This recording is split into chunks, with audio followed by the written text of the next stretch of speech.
Habit 7 is the habit of renewal. What are you doing?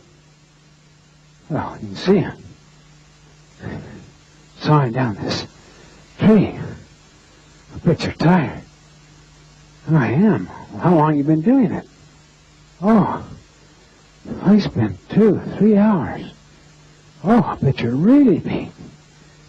Say, well, why don't you sharpen the saw? Too busy sawing, dum-dum. How many here have ever been too busy driving? You didn't take time to get gas.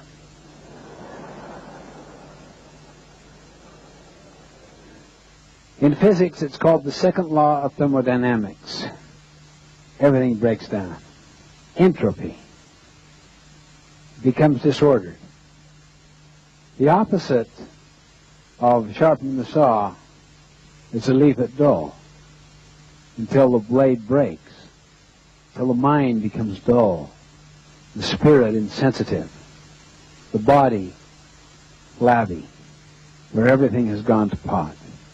The concept of sharpening the saw, personally, interpersonally, managerially, organizationally, is the concept of continuous improvement, Kaizen, continuous learning, forever getting better. Habit 7 is the habit that focuses on production capability. Habit 7, if done right, automatically develops the other 6 habits because it takes a high level of proactivity and of responsibility to consistently sharpen the saw. I do not know of one activity that has as great a leverage factor in life as habit 7. What do I mean by leverage? See, if you put the fulcrum in the middle and you put in 1 unit of effort here, you get out 1 unit of productivity here. If you move that fulcrum over, you can put in 1 unit of effort here and get out 100 units of productivity over there. Habit 7 moves the fulcrum over. You may only spend a few hours in an entire week, a week made up of 168 hours. And those few hours will affect the quality, the productivity, the satisfaction, the quality of relationships, the quality of decision-making of every other hour. But the problem is, habit 7 lies in quadrant 2. It is not urgent. That's why most people neglect it. They do it very unsystematically. They hit and miss on it. Sometimes they get kind of imbalanced on it. They focus only in one dimension. See, basically there are 4 dimensions in life.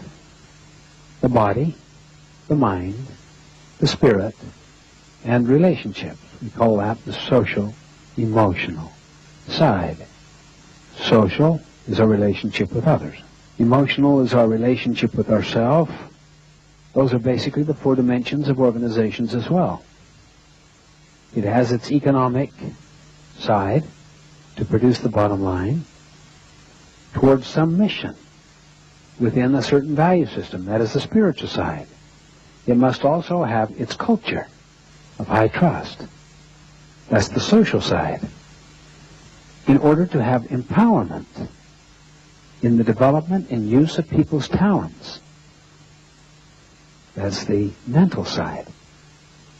So those are the 4 dimensions. If you study all of history and psychology and philosophy, inevitably you'll find the same 4 dimensions constantly mentioned.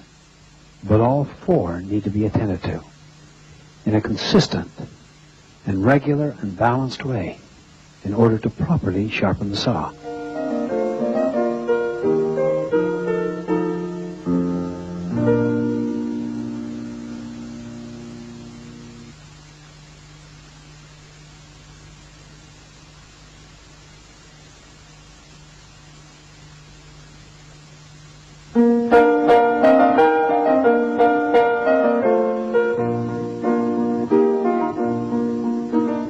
Let's look at each one in turn.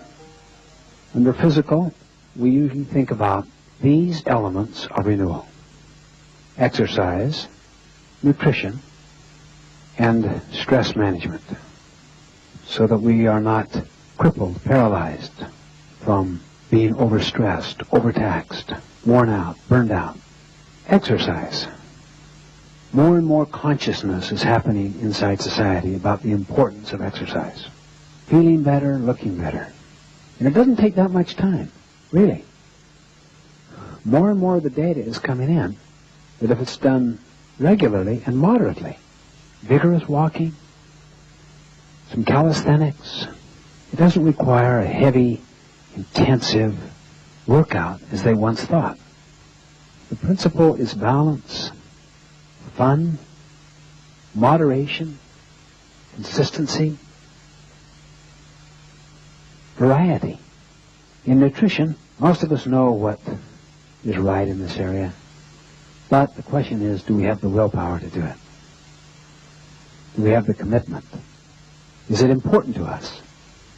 Usually when we have no problems, when it's more a matter of vanity than longevity or vitality, oftentimes it won't be important to us, or it will be important because of our vanity. But when it gets to the point where it will literally affect the quality of your life and the length of your life, many people then begin to take it seriously, but often not until there is some painful, acute manifestation. Stress. Just look at that. You've heard of